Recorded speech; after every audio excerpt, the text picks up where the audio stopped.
প্রতিদিন গীতাপাঠ শুনলে মন শান্ত হয়, জীবনে সঠিক পথ দেখাতে সাহায্য করে। দুঃখ, ভয়, রাগ দূর হয়, আত্মবিশ্বাস বৃদ্ধি পায়। কর্ম ও ভক্তির মাধ্যমে হৃদয়ের শক্তি, ঘরে শান্তি ও জীবনে আলো নিয়ে আসে। তাই প্রতিদিন আমাদের চ্যানেল থেকে 2টি শ্লোক সহ একটি পাঠ শুনুন।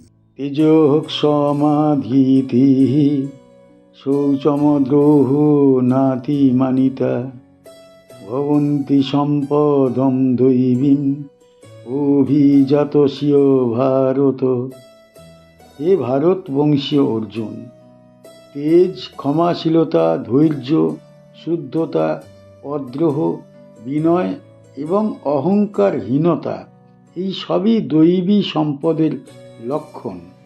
যাদের মধ্যে দৈবী স্বভাব জন্মগতভাবে বিদ্যমান। তেজঃ মানে আধ্যাত্মিক শক্তি বা দীপ্তি, সমা মানে ক্ষমাশীলতা, ধৃতিহি মানে ধৈর্য বা দৃঢ়তা, শৌচম মানে বাহ্য ও অন্তরের পবিত্রতা, অদ্রোহ মানে বিদ্বেষহীনতা, ন মানে না, অতিমানিতা মানে অহংকার বা আত্মগর্ব, ভবন্তি মানে হয় বা থাকে, সম্পদম মানে সম্পদ, দৈবীম মানে দৈবী বা ঈশ্বর প্রদত্ত, অভিজাতস্য মানে শুভ স্বভাব সম্পন্ন ব্যক্তির, ভারত মানে হে অর্জুন। এই শ্লোকে ভগবান শ্রীকৃষ্ণ দৈবী স্বভাবের গুণগুলির সমাপ্তি করছেন। পূর্ববর্তী 2 শ্লোকে তিনি বহু মহৎ গুণের উল্লেখ করেছেন।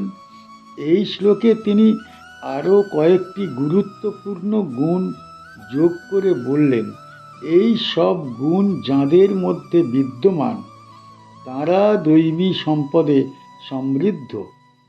তেজ এখানে কেবল বাহ্য শক্তি নয়, এটি আত্মিক দীপ্তি। যে ব্যক্তি সত্য, ধর্ম ও ভক্তির পথে চলে তার চরিত্রে এক বিশেষ আলো ও প্রভাব সৃষ্টি হয়। এই তেজ মানুষকে অন্যায়ের বিরুদ্ধে দৃঢ় করে তোলে। ক্ষমা হল মহত্বের প্রধান লক্ষণ। প্রতিশোধ না নিয়ে ক্ষমা করতে পারা মানুষের অন্তরের শক্তির পরিচয় দেয়। ক্ষমাশীল ব্যক্তি ঈশ্বরের করুণা লাভ করে। ধৃতি মানে ধৈর্য ও দৃঢ়তা। জীবনে বহু বাধা ও কষ্ট আসে, কিন্তু ধর্মপথে স্থির থাকা ধৃতির লক্ষণ। এই গুণ মানুষকে পতন থেকে রক্ষা করে। শৌচ মানে বাহ্যিক পরিচ্ছন্নতা ও অন্তরের পবিত্রতা। শুধু শরীর পরিষ্কার রাখায় যথেষ্ট নয়, মন ও চিন্তাকেও শুদ্ধ রাখতে হয়। শুদ্ধ মানেই ভগবানের বাস। অদ্রোহ মানে বিদ্বেষ ও শত্রুতা ত্যাগ করা। হিংসা ও দ্বেষ মানুষের হৃদয়কে অন্ধকার করে তোলে। অদ্রোহ মনকে শান্ত রাখে।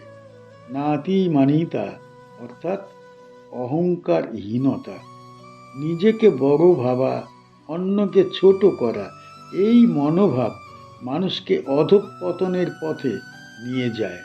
বিনয় প্রকৃত অলংকার। এই শ্লোক আমাদের শেখায় যে দৈবী গুণ অর্জন কেবল বাহ্য আচরণ নয়, অন্তরের পরিবর্তনের ফল। যখন মানুষ ভগবানের স্মরণে জীবন যাপন করে তখন এই গুণগুলি স্বাভাবিকভাবে তার চরিত্রে প্রকাশ পায়। এই অধ্যায়ে ভগবান শ্রীকৃষ্ণ দৈবী ও আসুরি স্বভাবের তুলনা করেছেন। প্রথম 3টি শ্লোকে তিনি দৈবী গুণগুলির বিস্তারিত বর্ণনা করেছেন, আর এই শ্লোকে তিনি সেই আলোচনার উপসংহার টেনেছেন। এই প্রসঙ্গে অর্জুনকে বোঝানো হচ্ছে যে দৈবী গুণ সম্পন্ন মানুষ মুক্তির পথে অগ্রসর হয় এবং আসুরি স্বভাবের মানুষ বন্ধনের দিকে ধাবিত হয়। এই শ্লোক থেকে আমরা কি শিখি? এই শ্লোক থেকে আমরা শিখি যে জীবনের প্রকৃত সৌন্দর্য তার চরিত্রের মধ্যে নিহিত। বাহ্য সম্পদ নয়, দৈবী গুণ মানুষকে মহান করে। আমরা শিখি যে ক্ষমা ও বিনয় মানুষকে ঈশ্বরের নিকটবর্তী করে। অহংকার মানুষকে ভগবান থেকে দূরে সরিয়ে দেয়। এই শ্লোক আমাদের শেখায় ধৈর্য শুদ্ধতা ছাড়া সাধনা অসম্পূর্ণ। নিয়মিত আত্মশুদ্ধি ও সংযম পালন করা উচিত। আমরা আরও শিখি যে বিদ্বেষ ত্যাগ করলে হৃদয়ে শান্তি প্রতিষ্ঠিত হয়। শান্ত মনেই ভগবানের কৃপা স্থায়ী হয়। সব শেষে এই শ্লোক আমাদের শেখায় যে দৈবী গুণ অর্জনের মাধ্যমে জীবনকে পবিত্র ও অর্থপূর্ণ করে তোলাই মানব জীবনের প্রধান কর্তব্য। দম্ভ দর্পঃ অভিমানশ্চ ক্রোধঃ পারুষ্যমেব চ অজ্ঞানম চাভিজাতস্য পার্থ সম্পদম আসুরিম। হে পার্থ, দম্ভ, অহংকার, আত্মগর্ব, ক্রোধ, কঠোরতা এবং অজ্ঞান এই সব আসুরি স্বভাব সম্পন্ন মানুষের লক্ষণ। দম্ভ মানে ভণ্ডামি বা কৃত্রিম ধার্মিকতা, দর্পহ মানে অহংকার বা দম্ভজনিত গর্ব, অভিমানহ মানে আত্মগর্ব বা আত্মপ্রশংসা, চ মানে এবং, ক্রোধহ মানে রাগ, পারুষিয়ম মানে কঠোরতা বা নিষ্ঠুরতা, এব মানে নিশ্চয়ই, চ মানে এবং, অজ্ঞানম মানে অজ্ঞানতা বা আত্ম অজ্ঞান, চ মানে এবং, অভিজাতস্য মানে স্বভাবগতভাবে গঠিত, পার্থ মানে হে অর্জুন, সম্পদম মানে সম্পদ বা গুণ সমষ্টি, আসুরিম মানে আসুরি বা অধার্মিক। এই শ্লোকে ভগবান শ্রীকৃষ্ণ আসুরি স্বভাবের প্রথম লক্ষণগুলি প্রকাশ করছেন। পূর্ববর্তী শ্লোকগুলিতে তিনি দৈবী স্বভাবের গুণগুলির বর্ণনা দিয়েছেন। এই শ্লোকে তিনি তার বিপরীত দিকটি তুলে ধরছেন, যাতে মানুষ নিজেকে যাচাই করতে পারে এবং ভুল পথ থেকে ফিরে আসতে পারে। দম্ভ মানে ভণ্ডামি। আসুরি স্বভাবের মানুষ বাহ্যিকভাবে ধার্মিক সেজে থাকে, কিন্তু অন্তরে লোভ, হিংসা ও স্বার্থপরতা লুকিয়ে রাখে। তার ধর্মাচরণ লোক দেখানো মাত্র। দর্প অর্থাৎ অহংকার মানুষকে অন্ধ করে দেয়। সে নিজের শক্তি, ধন বা বিদ্যাকে সর্বশ্রেষ্ঠ মনে করে এবং ভগবানের অস্তিত্ব অস্বীকার করতে শুরু করে।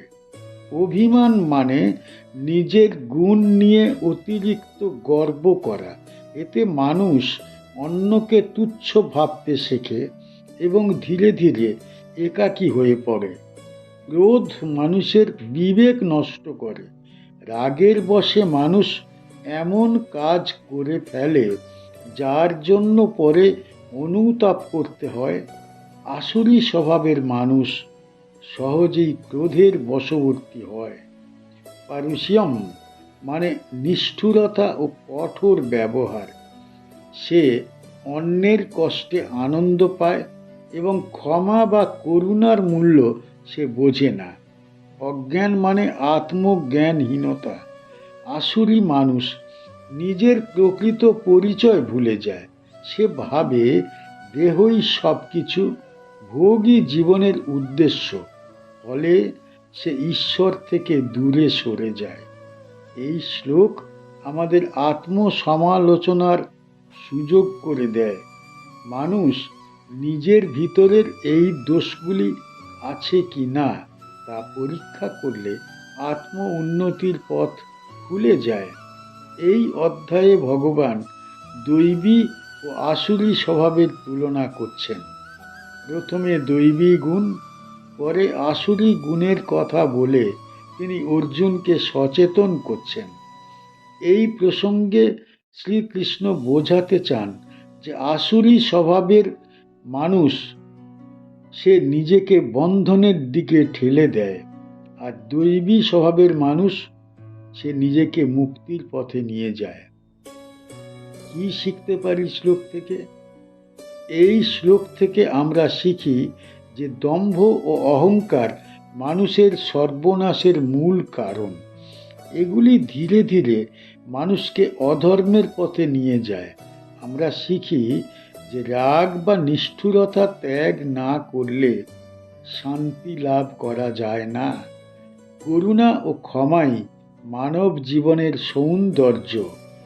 এই শ্লোক আমাদের শেখায় বাহ্য ধার্মিকতা নয়, অন্তরের শুদ্ধতাই আসল ধর্ম।